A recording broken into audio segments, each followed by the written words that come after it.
तो बच्चों एक्सरसाइज 2.2 का क्वेश्चन नंबर 1 उसके अंडर थर्ड 6x² - 3 - 7x ये जो पॉलिनोमियल दिया हुआ है इसके जीरोस फाइंड करना है और वेरीफाई करना है रिलेशनशिप। सबसे पहले बच्चों हम लोग इसे लिखेंगे पॉलिनोमियल इन x, क्योंकि वेरिएबल x यूज़ हुआ है।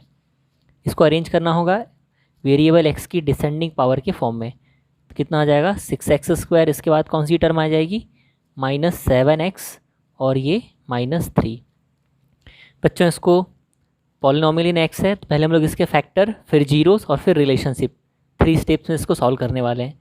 तो बच्चों इसे हम लोग फैक्टराइज करेंगे। आप जानते हैं कि ऐसे पॉलिनोमियल जिसमें x² का कोफिशिएंट 1 के अलावा कुछ और होता है, तो ऐसे में हम लोग 7 के ऐसे 2 पार्ट करेंगे जिनका ऐड या डिफरेंस तो 7 ही होगा, लेकिन इनका जो प्रोडक्ट होगा वो 2 नंबर का, वो 6 3 है ना, 6 का 3 से इंटू करेंगे। यानी आपको यहाँ पर जो प्राइम फैक्टराइजेशन करना होगा वो किसका करना होगा 6 3 कितना होता है 6 3 18। 18 का प्राइम फैक्टराइजेशन कर दीजिए, क्या लाने के लिए 7 लाने के लिए।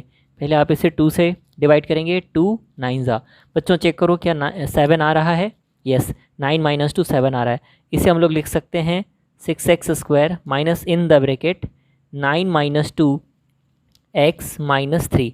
इसे फिर सॉल्व कर देंगे 6x² minus 9x plus 2x - 3, bracket के सामने नेगेटिव साइन था इसलिए अंदर के साइन चेंज हो गए। फिर हो जाएगा बच्चों ये 6x², वेट हम लोग यहाँ से पेयर बना करके कॉमन निकाल लेते हैं। देखिए ध्यान से ना यहाँ से क्या कॉमन आ रहा है। तो बच्चों ये भी 3 का मल्टीपल है और ये भी, दोनों नंबर्स किसके मल्टीपल हैं 3 के मल्टीपल हैं। तो हम लोग यहाँ से 3 और उसके साथ साथ आप x देख सकते हैं दोनों जगह है, इसलिए x कॉमन निकाल लेते हैं। अब यहाँ क्या बचाएगा, यहाँ बचाएगा 2 और उसके साथ एक x बचा हुआ होगा नेगेटिव साइन, और ये क्या बचा होगा यहाँ पे बच्चों 3 3 9, मतलब 3 बचा होगा। ओके, प्लस यहाँ से देखिए क्या कॉमन आ रहा है, कुछ भी नहीं। ठीक है, जब कुछ भी कॉमन नहीं आता तो हम लोग 1 कॉमन लिख देते हैं वहाँ पर। ठीक है, फिर हो जाएगा 2x - 3। ध्यान से देखिए इधर जो उधर वो, तो हम लोग कॉमन निकाल लेंगे यहाँ से 2x - 3 को, और अंदर क्या बचेगा बच्चों 3x + 1। तो ये पॉलिनोमियल इन x फैक्टर के फॉर्म में आ गया। एक बार फिर से देख लीजिए, ये पॉलिनोमियल था, यहाँ x² का कोफिशिएंट अदर देन 1 है तो हम लोग a का c से इंटू लगाते हैं और जो नंबर आता है उसका प्राइम फैक्टराइजेशन करते हैं ताकि 7 आ जाए फैक्टर्स का ऐड या डिफरेंस। तो बच्चों ऐसे हमको 9 और 2 मिले जिनका ऐड या डिफरेंस देखो 9 - 2 7 होता है और 9 2 18 होता है। ठीक है ना। अब हम लोग यहाँ से इसके जीरोस फाइंड करते हैं। तो for zeros p of x is equal to 0। ठीक है बच्चों, यहाँ तक कोई प्रॉब्लम, ठीक है ना। हम लोग इसे लिख देंगे 2x - 3 into 3x + 1 is equal to 0 which implies that. Okay, फिर यहाँ पे कंडीशन लगा देंगे if 2x - 3 is equal to 0 then 2x is equal to 3 and x is equal to 3/2। Okay, और 3x + 1 is equal to 0 then 3x is equal to -1 and hence x is equal to -1/3। तो बच्चों ये 2 zeros हमको मिल गए। ठीक है, ये दोनों जीरोस को हम लोग एक ज़ीरो को अल्फ़ा और दूसरे वाले को बीटा बोल देंगे। तो बच्चों ये 2 जीरोस हमको मिल गए, इसको हम लोग लिख लेंगे यहाँ पर। Therefore the zeros of this polynomial are 3/2 and -1/3। Okay, अब बच्चों यहाँ पर हम लोग रिलेशनशिप वेरीफाई करेंगे। तो पहला क्या होगा, सम ऑफ जीरोस इस पॉलिनोमियल से मैच होना चाहिए एंड प्रोडक्ट ऑफ जीरोस भी इस पॉलिनोमियल से मैच होना चाहिए। तो बच्चों सबसे पहले हम लोग लिख लेते हैं सम ऑफ जीरोस। ठीक है बच्चों, सम ऑफ जीरोस, तो यहाँ पर हम लोग जीरोस लिख लेते हैं, दोनों जीरोस का सम चेक करेंगे। पहला ज़ीरो है 3/2 प्लस इन द ब्रैकेट, क्योंकि इसके पास नेगेटिव साइन इसलिए हम लोग यहाँ पर ब्रैकेट लगा रहे हैं -1/3। इसे सॉल्व करते हैं, दिस इज़ 3/2 प्लस माइनस 1/3। बच्चों आप चाहें तो यहाँ पे इसको और सॉल्व कर सकते हैं, हम लोग थोड़ा फास्ट मोड पे सॉल्व करेंगे। यहाँ पर इसका एलसीएम कितना आ जाएगा 6 एंड यस ये 6 2 से कितने टाइम्स कैंसिल हो जाएगा 3 टाइम्स, सो 3 3 9 एंड 3 से 2 times, so -2। Okay, and this is equals to 7/6, और आप जानते हैं कि ये किसके इक्वल है, 7/6। आप पॉलिनोमियल से मैच करिए, 7 कहाँ पर है बच्चों, ये कोफिशिएंट ऑफ x, 7 कौन है, कोफिशिएंट ऑफ x, बट यहाँ पे नेगेटिव साइन इसलिए हम लोग क्या बोलेंगे इसको, कोफिशिएंट ऑफ -x। और यहाँ पर भी हमारे जो जीरोज़ आए हैं उनको ऐड करने पर जो वैल्यू आ रही है वो ये आ रही है, और डिनोमिनेटर में कितना आ रहा है 6, और आप देखिए 6 कहाँ पर है, तो बच्चों ये कोफिशिएंट ऑफ x² है।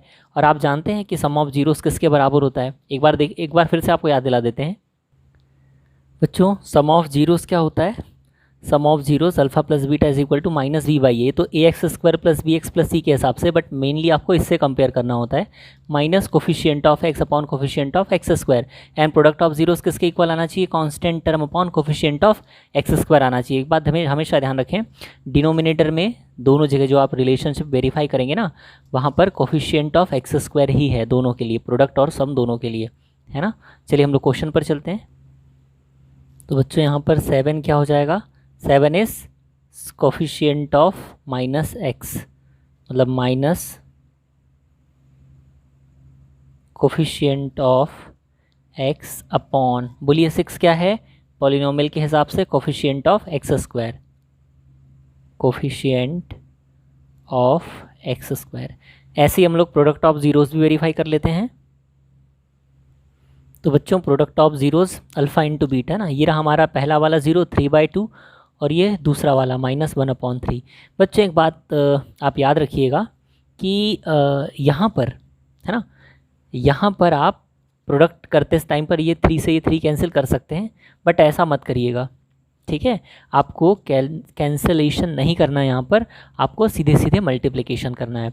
ऐसा क्यों, ऐसा करने से क्या होगा कि आप जो वेरिफिकेशन करना चाहते हैं उसमें 2 3 जा 6 होना चाहिए, है ना। मल्टीप्लिकेशन में हम लोग इस 3 से इस 3 को कैंसिल कर देंगे तो फिर कंपैरिजन नहीं हो पाएगा ओरिजिनल पॉलिनोमियल से, है ना।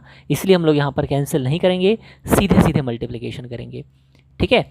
तो आपको पता है मल्टीप्लिकेशन डायरेक्ट होता है, numerator to numerator and denominator to denominator, तो 3 1 जा 3, है ना, -3 लिख सकते हैं आप इसको, -3 अपॉन 2 3 जा 6, 3 1 जा 3 एंड 3 2 जा 6 नहीं करेंगे, इसको यहाँ पर हम लोग स्टॉप कर देंगे और इसको डायरेक्ट कंपेयर करेंगे किससे, हमारे पॉलिनोमियल से। -3 कौन है, देखिए -3 इज़ द कांस्टेंट टर्म, ध्यान से देखिए -3 is what, constant term, this is constant term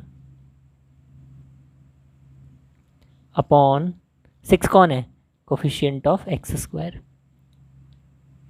बच्चों यहाँ तक समझ में आ रहा होगा आपको, बहुत सिंपल है ना। एक बार फिर से देख लीजिए क्वेश्चन, हमारे पास ये पॉलिनोमियल था 6x² -7x -3, तो हम लोगों ने इसे फैक्टराइज कर लिया, ये फैक्टर्स हो गए इसके, उसके बाद जीरोस की कंडीशन लगा करके जीरोस फाइंड कर लिए, और उसके बाद फिर हम लोगों ने ये रिलेशनशिप वेरीफाई कर लिया। रिलेशनशिप वेरीफाई करने का मतलब ये कि हमारे जो जीरोस आए हैं वो ओरिजिनल पॉलिनोमियल से रिलेशनशिप रखते हैं, क्या कि जब दोनों जीरोस को ऐड करते हैं तो ये वाला रिलेशन सेटिस्फाई होता है ओरिजिनल पॉलिनोमियल के साथ, और जब प्रोडक्ट ऑफ जीरोस निकालते हैं तो ये वाला रिलेशनशिप वेरीफाई हो रहा है, ठीक है बच्चों। नेक्स्ट क्वेश्चन देखते हैं इसके बाद। बच्चों अब ये सेकंड क्वेश्चन है, इसे देखते हैं, और ये जो फिफ्थ है ये बहुत आसान है, इसको बहुत नॉर्मल वे में आप फैक्टराइज कर सकते हैं। t² -15 है, तो आप इस 15 को √15 है ना, √15 का होल स्क्वायर कर सकते हैं, ये a² - b² में कन्वर्ट होकर के a + b a - b इसके फैक्टर्स आप बना सकते हैं। तो चलिए इसका भी सॉल्यूशन हम ले आएंगे इसके बाद, पहले बच्चों सेकंड क्वेश्चन करते हैं, ठीक है।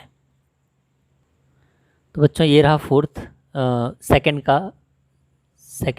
का सेकंड क्वेश्चन है, 4s² - 4s + 1, तो ये किस वेरिएबल के फॉर्म में, SE वेरिएबल यहाँ पर यूज़ हो रहा है, तो हम लोग इसको लिखेंगे given polynomial in S is what, it is 4s² - 4s + 1, okay. Now we are just factorise that, sir कैसे फैक्टराइज करें, तो यहाँ पर s² का कोफिशिएंट 4 है, तो हम लोग इस 4 का 1 से इंटू लगाएंगे और जो नंबर आएगा उसका प्राइम फैक्टराइजेशन करेंगे ताकि 4 आना चाहिए। सो 4 1 जा 4, है ना, 4 का प्राइम फैक्टराइजेशन 2 2 जा 4, 2 2 जा 4 आ रहा है, हमें 4 ही चाहिए था, तो इसको हम लोग लिख सकते हैं बच्चों 4s² minus in the bracket 2 + 2s + 1, this is 4s² - 2s, negative sign है इसलिए -2s + 1।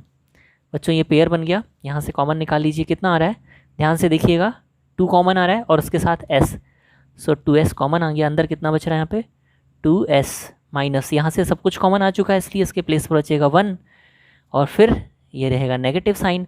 बच्चों नेगेटिव साइन भी आप कॉमन निकाल रहे हो, उसके साथ साथ यहाँ से कुछ भी कॉमन नहीं आ रहा है ना, तो जब कुछ भी कॉमन नहीं आता है तो 1 कॉमन निकालते हैं। ठीक है, अब अंदर क्या होगा, तो नेगेटिव साइन आपने कॉमन निकाला है इसलिए 2s और उसके साथ साथ ये पॉजिटिव साइन क्या हो जाएगा -1। बच्चों एक बार फिर से देखिएगा इसे, याली टर्म से आपने क्या कॉमन निकाला 2s, जब 2s निकाला तो यहाँ से 2s निकल गया तो क्या बचा हुआ है 2s माइनस याले, इस टर्म में से जब आपने 2s निकाला तो इस प्लेस से भी 2s कॉमन आ चुका है, इसका मतलब अब यहाँ पर कुछ नहीं बचा हुआ है, तो बच्चों इसके प्लेस पर बचा होता है 1। वैसे ही यहाँ से जब आप कॉमन निकाल रहे हैं तो कोई भी टर्म कॉमन नहीं आ रही तो ऐसे में 1 कॉमन निकालते हैं, नेगेटिव साइन के साथ हमने कॉमन निकाल दिया। अच्छा अब देखिएगा पूरी टर्म में से क्या कॉमन आ रहा है, पूरी टर्म से कॉमन आ रहा है 2s माइनस 1, तो बच्चों अंदर क्या बच रहा है अच्छे से देखिएगा 2s माइनस 1, 2s माइनस 1 ही कॉमन बच रहा है। तो बच्चों पॉलिनोमियल इन एस को हम लोग ऐसे भी लिख सकते हैं। अब हम लोग हेडिंग लगाने वाले हैं फॉर जीरोस। ठीक है, फॉर जीरोस क्या होता है, PS शुड बी 0, तो इसके फैक्टर्स के भी वैल्यू 0 से इक्वेट करवा देते हैं। So this is 2s minus 1 in one bracket, 2s minus 1 in another bracket is equal to 0। तो बच्चों पहले याला फैक्टर ले लेते हैं, 2s minus 1 is equal to 0, then 2s is equal to 1 and s is equal to 1/2। और वैसे तो यही वैल्यू आने वाली, बट फिर एक बार हम लिख देते हैं इसे, 2s minus 1 is equal to 0, 2s is equal to 1 and s is equal to 1/2। ठीक है, तो हमारे पास 2 जीरोज़ आ गए हैं इस पॉलिनोमियल के और हम इसे लिख लेते हैं। So therefore the zeros of 4s square minus 4s plus 1 are 1/2 and 1/2। बच्चों अब इसे वेरीफाई कर लेते हैं। तो वेरीफाई करने के लिए पहले क्या लिखेंगे, sum of zeros and product of zeros, उसको ओरिजिनल पॉलिनोमियल से कंपेयर करवाएंगे। तो बच्चों पहले लिख लिया हम लोगों ने सम ऑफ जीरोज़ यानी अल्फ़ा प्लस बीटा। ठीक है, तो ये है पहली वैल्यू 1/2, दूसरी वाली वैल्यू 1/2, इसे ऐड करना है।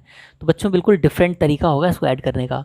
नॉर्मली क्या हो सकता है, half plus half is equal to 1 हम लोग लिख सकते हैं, है ना, इसमें कोई इशू नहीं है, हाफ प्लस हाफ 1 लिख सकते हैं। लेकिन हम लोग एक डिफरेंट तरीके से इसे ऐड करने वाले हैं। ठीक है, 2 और 2, चलिए हम लोग इसे, चलिए एलसीएम 2 ले लेते हैं, या 2 ना लेते हुए एक बार हम लोग इसको क्रॉस मल्टीप्लिकेशन से ऐड करते हैं। क्रॉस मल्टीप्लिकेशन से कैसे ऐड करते हैं पता है आपको, देखिए इन दोनों का मल्टीप्लिकेशन और फिर इन दोनों का क्रॉस मल्टीप्लिकेशन। जब इन दोनों का मल्टीप्लिकेशन करोगे तो क्या आ जाएगा, 2 2 ज़ा 4, फिर इस 2 का इधर मल्टीप्लिकेशन करेंगे 2 1 जा 2 और फिर इस 2 का इधर मल्टीप्लिकेशन करेंगे 2 1 जा 2, 2 + 2 कितना आ जाएगा 4/4। सर ऐसा क्यों कर रहे हैं आप, बच्चों इसके पीछे रीज़न ये है कि हम लोग जो हमारा ओरिजिनल पॉलिनोमियल है उससे रिलेशनशिप आना चाहिए, है ना। हम चाहें तो जैसे हाफ प्लस हाफ 1 आ रहा है तो 1 को भी हम लोग 4/4 लिख सकते हैं। ठीक है, चलिए तो ये 4 किसके इक्वल आ रहा है, सर्च करिए। तो सर 4 तो 2 जगह है, कौन से वाले 4 की बात कर रहे हैं, तो बच्चों हम लोग यहाँ बात कर रहे हैं, अच्छा डिनोमिनेटर में जो 4 आ रहा है वो s² का कोफिशिएंट होगा और ये वाला जो 4 है ये s का कोफिशिएंट होगा। और यहाँ पे पॉजिटिव 4 आ रहा है, मतलब पॉलिनोमियल में डेफिनेटली वो -4 रहा होगा। हम लोग इसे लिखेंगे minus coefficient of yes s upon coefficient of s²। और इसके बाद हम लोग लिख लेते हैं बच्चों प्रोडक्ट ऑफ जीरोज़। तो बच्चों प्रोडक्ट ऑफ जीरोज़ ऐसे लिखेंगे 1/2 इंटू 1/2। तो बच्चों 2 2 ज़ा 4, 1 1 जा 1, तो ये किसके इक्वल आ रहा है, 1 कौन है, सर्च करो पॉलिनोमियल में 1 है बच्चों कांस्टेंट टर्म। यस, तो इसके प्लेस पर हम लोग लिख देंगे कांस्टेंट टर्म अपॉन कोफिशिएंट, ये 4 कौन है, कोफिशिएंट ऑफ s²। ठीक है, constant term upon coefficient of s², ये देख सकते हैं आप। बच्चों एक बार फिर से देखिएगा, जब हम लोग सम ऑफ जीरोज़ निकाल रहे थे 1/2 + 1/2, हम लोग इसे डायरेक्ट क्या लिख सकते थे, 1 + 1 सॉरी हाफ प्लस हाफ 1 लिख सकते थे। फिर उस 1 को हमें क्या लिखना पड़ता 4/4। सर ऐसा क्यों, क्योंकि हमको इसको रिलेशनशिप इसका इस्टेब्लिश करवाना है ओरिजिनल पॉलिनोमियल से। ठीक है, मान लो ये 6 के फॉर्म में रहता तो हम उसको 6/6 लिखते, ये 8 के फॉर्म में लिखता तो हम उसको 8/8 लिखते। गॉट इट, इस तरीके से आप ध्यान रखिएगा। ठीक है ना, तो ये ये आई होप समझ में आ गया होगा, और ये प्रोडक्ट ऑफ जीरो से ये पूरा पॉलिनॉमियल वेरीफाई हो गया। नेक्स्ट क्वेश्चन देखते हैं बच्चों। तो बच्चों फोर्थ क्वेश्चन है 4u² + 8u। तो इसको हम लोग स्टार्ट करेंगे गिवन से, और हम लोग लिखेंगे polynomial in u is equal to 4u² + 8u। ठीक है, पहले हम लोग इसे फैक्टराइज कर देते हैं फिर सॉल्व करते हैं। फैक्टराइज कैसे करें सर? तो आप देख लीजिए, ये सिंगल टर्म है ना, सिंगल टर्म है। नॉर्मली यहाँ से क्या कॉमन आ सकता है? तो आप देख सकते हैं 4 दिख रहा होगा आपको दोनों साइड। सर कैसे दिखता है? देखिए 8 को क्या लिख सकते हैं हम लोग, 4 × 2 लिख सकते हैं ना भाई। तो दोनों साइड आपको 4 दिखेगा और उसके साथ साथ u भी है ना। चलिए तो हम लोग यहाँ से 4u कॉमन निकाल लेते हैं। अब यहाँ क्या बचा होगा सर? 4u आ गया, मतलब यहाँ एक u बचा होगा प्लस साइन, और 8u में से 4u आपने निकाल लिया, मतलब u निकाल चुके हैं। तो यहाँ बचा होगा कितना, बोलिए? यहाँ बचा है 2। ठीक है, ये कैसे चेक करें कि ये सही था? तो बच्चों वापस जब आप इसका इनटू करेंगे तो ये वाली टर्म आनी चाहिए, है ना। चलिए भाई आगे चलते हैं, फिर हेडिंग लगा देते हैं यहाँ पे। ये भी पॉलिनॉमियल इन u ही है। हम लोग हेडिंग लगाएंगे फॉर जीरोस, ये सबसे छोटा क्वेश्चन है। For zeros p of u is equal to 0। So this is 4u into u + 2 is equal to 0। ये एक फैक्टर है, ये एक फैक्टर है। If 4u is equal to 0 then u is also 0। कैसे? 0/4 करेंगे ना आप, तो u इज इक्वल टू कितना आ जाएगा? 0 आ जाएगा। और जब u + 2 को 0 से इक्वेट कराएंगे तो क्या होगा? u इज़ इक्वल टू -2 होगा। तो बच्चों इस तरीके से हमको ये 2 जीरोज़ मिल गए, एक तो 0 ही आ गया और दूसरा वाला -2 आ गया है। चलिए इसे अब सॉल्व करते हैं और रिलेशनशिप इस्टेब्लिश करते हैं। सबसे पहले हम लोग लिखेंगे कि हमारे पास जो जीरोज़ आए हैं वो कौन से हैं। तो बच्चों हमने यहाँ पे लिख दिया therefore the zeros of 4u² + 8u are 0 and -2। क्या वेरीफाई करना है? Sum of zeros. चलिए सम ऑफ ज़ीरोज़ चेक करते हैं। ऐड करना बच्चों बहुत कठिन कैलकुलेशन है आगे। 0 plus in the bracket -2 is equal to कितना हो रहा है? देखिए ये -2 ही होगा। -2 को कुछ नहीं लिख सकते, इसलिए डिनोमिनेटर में 1 लगा दिया। ठीक है, यहाँ तक कोई इशू? अब आप इसे सर्च करिएगा, क्या ये आपके पॉलिनॉमियल से कोई टर्म यहाँ पर मिलती हुई दिख रही है? क्या आपके ओरिजिनल पॉलिनॉमियल में 2 जैसी कोई टर्म है? और यहाँ एग्जैक्टली ये किससे, इसको किससे मैच करते हैं? यानी न्यूमरेटर को, सम ऑफ जीरोज़ के न्यूमरेटर को किससे मैच करते हैं हम लोग? कोफिशिएंट ऑफ u, है ना। जैसे x के कोफिशिएंट से हम लोग वेरीफाई करते थे, तो यहाँ कोफिशिएंट ऑफ u से इसको मैच करेंगे। और कोफिशिएंट ऑफ u कौन है? यहाँ पे 8 है, और अभी हमारे पास कितना आ गया? 2। तो बच्चों ये तो गलत आ गया। तो बच्चों ये गलत नहीं आया है, इसमें हम लोग अभी क्या करेंगे? इनटू करेंगे ताकि ये 2 8 बन जाए। ठीक है, आप बताइए इस 2 को 8 बनाने के लिए आप किसका मल्टीप्लिकेशन करेंगे इसमें? बच्चों यहाँ पे आपको न्यूमरेटर और डिनोमिनेटर दोनों में किसका इंटू करना होगा? 4 का। चलिए हम लोग 4 का इंटू लगा देते हैं। तो न्यूमरेटर में 4 का इंटू लगाएंगे तो क्या बन जाएगा? -8, और डिनोमिनेटर में भी आपने 4 का इंटू लगा दिया तो कितना बन गया? 4। अब आप देखिएगा ये मैच हो रहा है कि नहीं हो रहा है ना। -8 कोई टर्म है यहाँ पे, 8 है, तो हम लोग इसको किससे कंपेयर करते हैं? माइनस कोफिशिएंट ऑफ u से कंपेयर करेंगे। Minus coefficient of u upon coefficient of u²। देखो u² का कोफिशिएंट ऑफ 4 हो गया, ठीक है ना। तो कभी यदि ऐसा हो कि ये मैच नहीं हो रहा तो न्यूमरेटर और डिनोमिनेटर में किसी एक कांस्टेंट नंबर का आप इंटू कर दीजिए, जिससे कि ये रिलेशनशिप वेरीफाई हो जाए। इसके बाद बच्चों हम लोग देखते हैं प्रोडक्ट ऑफ जीरोज़। ये क्लियर है ना भाई? 0 + 2 की आपने -2 आया, उस -2 को आपने -2/1 कर दिया। अब हो ये रहा था कि -2 जैसी कोई टर्म यहाँ पे है ही नहीं, मतलब 2 जैसी कोई टर्म यहाँ पे है नहीं, बल्कि 8 है। 2 के प्लेस पर क्या आना चाहिए था? 8 आना चाहिए था। इस 2 को हम लोग 8 बना सकते हैं कोई एक नंबर का इंटू करके। तो नंबर का इंटू यदि आप न्यूमरेटर में करेंगे तो आपको डिनोमिनेटर में भी इंटू करना पड़ेगा, तो वो ऐसे दिखाई देगा। और जब वो इस तरीके से बन जाएगा तो एग्जैक्टली वो मैच कर रहा होगा आपके ओरिजिनल पॉलिनोमियल के साथ।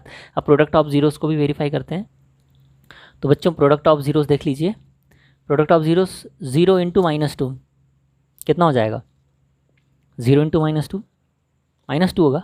नहीं बच्चों, 0 से किसी भी नंबर को इंटू करते हैं तो वो 0 हो जाता है। ठीक है, तो ये हो जाएगा 0। अब जब 0 आएगा तो 0 के अपॉन में 1 लगा देंगे, ठीक है ना। अब ये 0/1 आ गया, और ये किससे मैच करता है? कांस्टेंट टर्म से। और आप अपने पॉलिनॉमियल को देखिए ध्यान से, पॉलिनोमियल में कांस्टेंट टर्म है ही नहीं। चलिए बहुत अच्छी बात है, तो यहाँ तो 0 आ गया सर, ठीक है लिख दीजिए कांस्टेंट टर्म। लेकिन जब आप कोफिशिएंट ऑफ यू स्क्वायर से इसको मैच करेंगे डिनोमिनेटर को, तो यहाँ 1 बैठा हुआ है, तो इस 1 को आपको 4 बनाना पड़ेगा। केवल इस 1 के 4 बनाने के लिए हम लोग न्यूमिनेटर और डिनोमिनेटर में 4 का इंटू लगा देंगे। चलिए क्या हो जाएगा, 0 इंटू 4 0 ही होगा, अपॉन 4 इज इक्वल टू, अब बताइए 0 क्या है, तो बच्चों ये कांस्टेंट टर्म है, कांस्टेंट टर्म अपॉन ये 4 क्या है, कोफिशिएंट ऑफ यू स्क्वायर। देखिए मैच हो रहा, अब कोफिशिएंट ऑफ यू स्क्वायर 4 है, yes coefficient of you square 4 है। एक बार फिर से इस क्वेश्चन को देख लीजिए। ये क्वेश्चन था बच्चों, छोटा है बट थोड़ा आपको ध्यान रखना पड़ेगा बस कि रिलेशनशिप वेरीफाई करते समय वो मैच हो रहा है या नहीं। तो इसको हम लोगों ने 4u कॉमन निकाल करके सॉल्व कर लिया, तो हमारे पास 2 जीरोज़ आ गए, 0 एंड -2। अब हम लोगों ने इसमें से सम ऑफ जीरोज़ निकालने की कोशिश किए, तो सम ऑफ जीरोज़ में आपने देखा कि ये वाली प्रॉब्लम आ रही थी, -2 आ रहा था, अपॉन 1 हम लोगों ने कर चुके थे। तो बच्चों इसको हम लोगों ने 4 से इंटू लगा दिया, जिससे ये ओरिजिनल पॉलिनोमियल से मैच करने लग गया। और फिर प्रोडक्ट ऑफ जीरोज़ 0/1 आ रहा था, हम लोगों ने 4 से इंटू लगा करके 0/4 कर दिया, और ये भी ओरिजिनल पॉलिनोमियल से मैच हो रहा है। तो इस तरीके से हम लोग इससे वेरीफाई कर सकते हैं। बच्चों बहुत ही सिंपल से क्वेश्चन बचे हुए हैं जिन्हें आप बना सकते हैं। तो इसके बाद आप लोगों के लिए होमवर्क है, इस क्वेश्चन को करिएगा, ठीक है। 6th क्वेश्चन है, यहाँ पे मैं लिख दे रहा हूँ, क्वेश्चन नंबर 6 है, इसे आप बनाइएगा, बहुत सिंपल क्वेश्चन है। 3x² -x -4, इसे आप सॉल्व करेंगे, ठीक है। और यदि आपसे ये क्वेश्चन बन जाता है तो बहुत अच्छी बात है, थोड़ा हिंट कर दे रहा मैं इस क्वेश्चन के बारे में। क्वेश्चन हमारा है बच्चों जो टी से रिलेटेड था, पॉलिनोमियल इन टी था, ये है क्वेश्चन नंबर 5th।